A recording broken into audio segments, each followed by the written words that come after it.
আসসালামু আলাইকুম। আপনাদের সকলকে স্বাগতম আইসিটি ওয়ার্ল্ড বিডিতে। আমি মোহাম্মদ ইব্রাহিম হোসেন আছি আপনাদের সাথে পুরো সিরিজ জুড়েই। আজ আমরা আপনাদেরকে শিখাবো কিভাবে ইনসার্টের ভিতরে থাকা screenshot, date and time, header and footer ব্যবহার করতে হয়। চলুন আমরা স্ক্রিন দেখে নিই।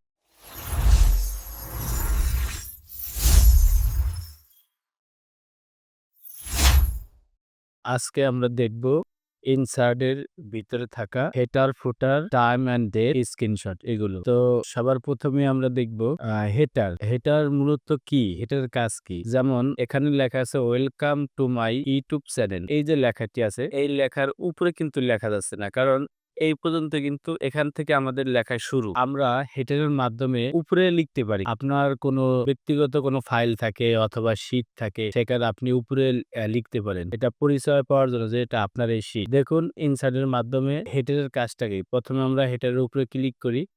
এখানে দেওয়া আছে ব্ল্যাঙ্ক এবং 3 কলাম। আপনি এখানে অনেকগুলো ইন্টারফেস দেখতে পাচ্ছেন। তো আমরা এখানে যেকোনো একটা নিয়ে কাজ করতে পারি। যদি আমরা একটা নাম দিতে চাই তাহলে এটা ক্লিক করব। দেখি এখানে লেখা আছে টাইপ হেয়ার। টাইপ হেয়ার এর উপর ক্লিক করব। আমার চ্যানেলের নাম হলো আইসিটি ওয়ার্ল্ড বিডি। এটা হচ্ছে আমার চ্যানেলের নাম আইসিটি ওয়ার্ল্ড বিডি। আপনার প্রতিষ্ঠানের নাম লিখতে পারেন অথবা আপনার নাম লিখতে পারেন। এখানে ডাবল ক্লিক করেন। দেখছেন এখানে এই লেখাটার উপরেই আইসিটি ওয়ার্ল্ড বিডি। এই কাজটা করা যায় হেডারের মাধ্যমে। এই লেখাটাকে আপনি আবার মাঝখানে নিতে পারেন। মাঝখানে নেওয়ার জন্য আপনি কন্ট্রোল ই দিতে পারেন। ই দিলে লেখাটা কি মাঝখানে যাবে সরাসরি। এরপর লেখাটিকে আপনি আরো বড় করতে পারেন সাইজ দিয়ে। তো সাধারণত 16 দিলেই হয় অথবা আপনার ইচ্ছে মতো আপনি সাইজ দিতে পারেন। তো এরপরে আমরা শিখবো ফুটারের কাজ। ফুটারের কাজ কি? মূলত ফুটারের কাজ হলো একদম পেজের শেষে কিছু লেখা। চলুন দেখি। তো আমরা এখানে একই রকম ব্ল্যাঙ্ক একটা লেখা আছে, 3টে লেখা আছে। তো আমরা এখানে ক্লিক করি। দেখতে পাচ্ছেন হেডারের কাজ হলো আমরা বলছি উপরের লেখা পেজের একদম উপরে, আর ফুটারের কাজ হলো পেজের নিচে। তো আমরা এখানে লিখতে বলছে টাইপ হেয়ার। তো আমরা এখানে কিছু লিখতে চাই। এখানে আমরা যেকোনো একটা কিছু লিখবো। আমাদের এখানে আমাদের চ্যানেলের নাম লিখলাম আইসিটি WORLD ওয়ার্ল্ড বিডি। আপনি আপনার যেকোনো নাম লিখতে পারেন। এখানে দেখেন এই যে একটা ফুটারের এখানে একটা দাগ দেওয়া আছে। এই জায়গাটার নিচে কিন্তু কিছু লেখা যায় না। এটা লিখতে হলে আমাদের ফুটারের মাধ্যমে কি করতে হবে? লিখতে হবে। তো আমরা দেখলাম হেডারের কাজ কি এবং ফুটারের কাজ কি। হেডারের কাজ হলো একদম পেজের উপরে কোনো কিছু লেখা।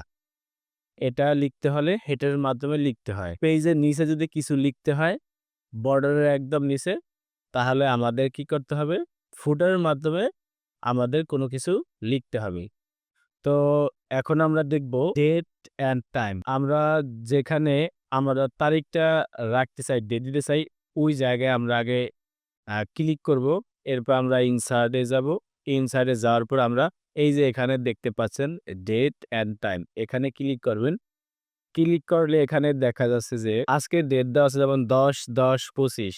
আপনি যদি বার সহকারে দিতে চান দেখেন ফ্রাইডে অক্টোবর 10/25। এখানে ক্লিক করেন, এরপর ওকে ওকে দেন। এখন দেখছেন অটোমেটিক্যালি আজকে কত তারিখ। ধরুন আপনি আপনার তারিখ ভুলে গেছেন আজকে কত তারিখ এবং দেখতে পাচ্ছেন যে আমরা এখানে ফ্রাইডে অক্টোবর 10/2025 মানে আজকের ডেটটা এখানে অটোমেটিক এখানে সেট করা আছে। আপনি এভাবে দিতে পারেন। তো এটা হলো ডেট অ্যান্ড টাইম। এরপরে আমরা আসি ইনসার্টের ভিতরে থাকা সর্বশেষ আমাদের স্ক্রিনশট। এই স্ক্রিনশটে আমরা ক্লিক করব। ক্লিক করার পর এখানে দেখাচ্ছে যে স্ক্রিন ক্লিপিং।